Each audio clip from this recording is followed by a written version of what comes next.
And welcome to another edition of the David Tomsic Show, fighting tyranny one day at a time. It's Tuesday, May 6th, 2025. I'm glad you're here with me. Today's topic is, why did people vote for Donald Trump?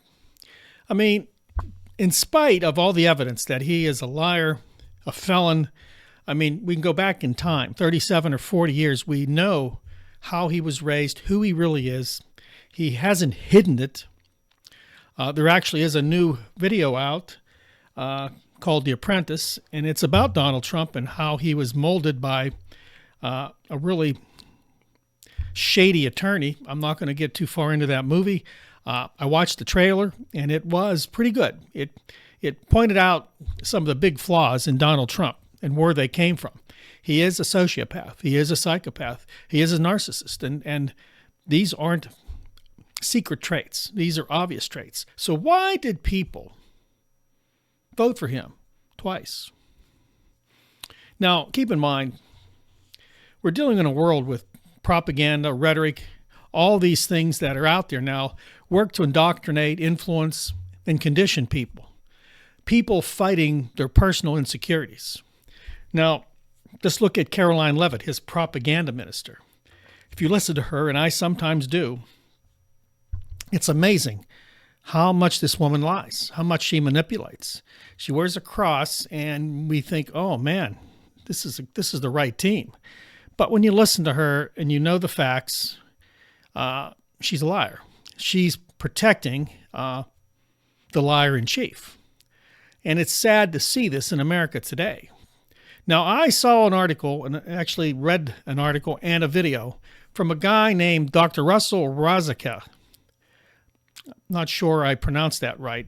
He's a British psychiatrist, and he wrote a book about how people are indoctrinated, and he believes that people gravitated to vote for Donald Trump because of a couple of different insecurities they had.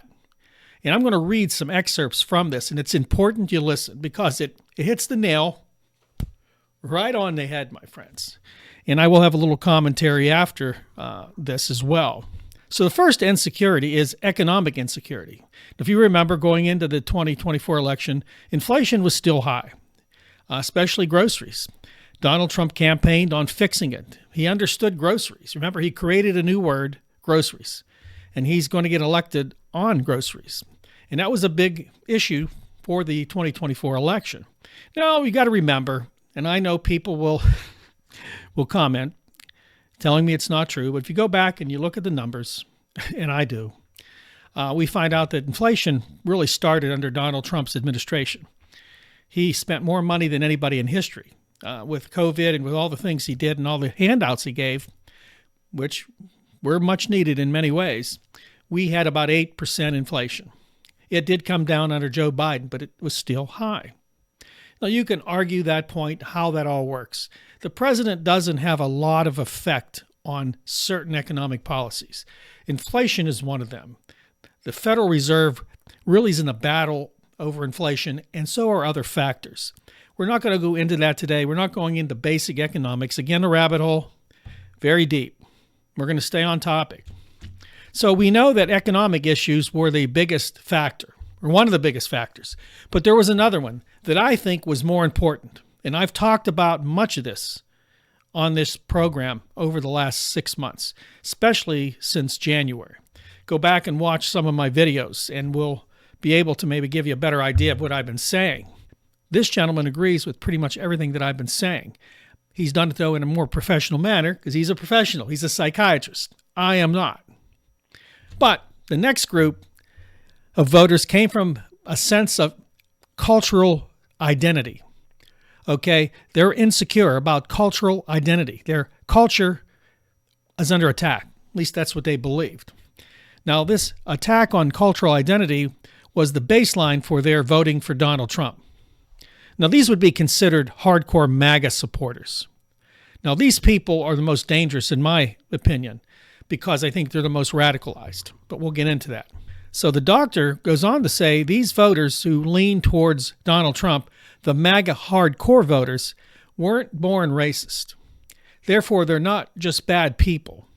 And I say that all the time, and I think people believe I attack them because of that. But no, they're not bad people. But he brings it a little more to the table here. He goes, these people were actually radicalized through a concerted process that took decades to achieve. I believe this. I have talked about this many times. This process of radicalization has involved many different parties, whether it's Roger Ailes, remember him, and Fox News, the Koch brothers, and some foreign interference as well, because that foreign interference we're going to talk about is being used today in real time. But it's altered, and people within our own country use that same psychology on our own people today. And I'm going to take an excerpt from a famous KGB defector named Yuri Bezmenov. He's well known. Basically, his video is still on the internet. It's from the 1960s, late 1960s, I believe. Now, he says this: ideological subversion is a slow process. He calls it ideological subversion, but it's really psychological warfare, and it changes the perception of reality for many Americans to such an extent that despite the abundance of information, no one is able to come to a sensible conclusion in the interest of defending themselves, their families, their community, and their country.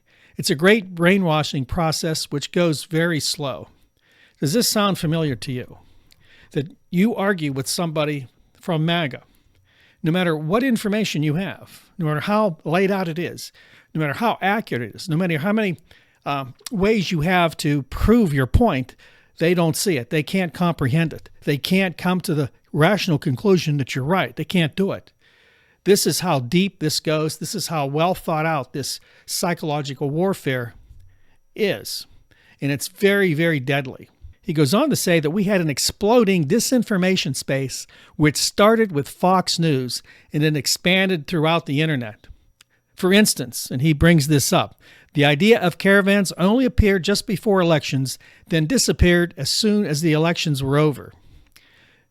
There were people that talked about this all the time. Crime waves that bore no relation to statistical data. I've talked about this. Trump brought this up in this election. All these crime waves and people that were being intimidated and being attacked, but the statistical information did not back what he set up. But no one seemed to care because he was right, because they were so well indoctrinated into Donald Trump's conspiratorial world. So they believe these people are at their doorstep, ready to attack him at any minute. I know a woman, an older lady, she moved from here to North Carolina. And literally she went and bought a huge gun because she felt any minute that they were going to come through her door. And I'm telling you, this is really frightening that she has a gun.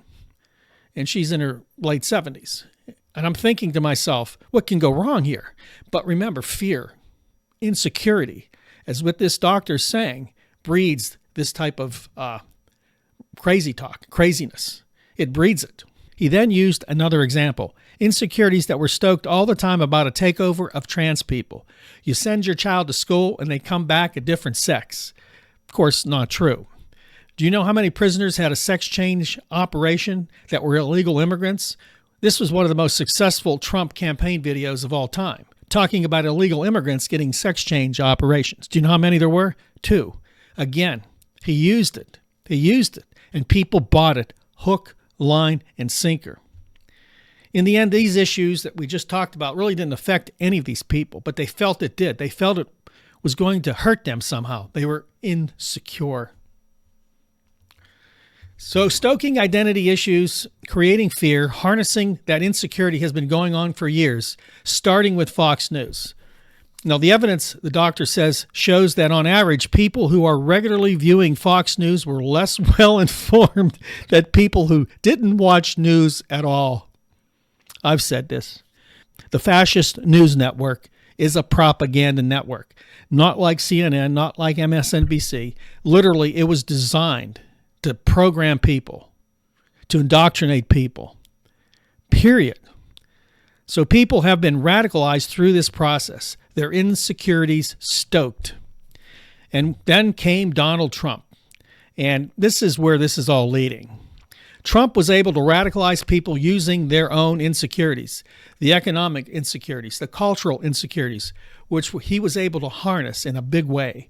And he did a masterful job of it. I give him credit. So Dr. Razakay said this. He says Trump presented all these insecurities that people had as a toxin, and he was the only person who could cure it. He said this publicly. He said, I alone can fix it. Now, he goes on to say, you no longer have to feel insecure because now you're part of a big club, a club of superior people.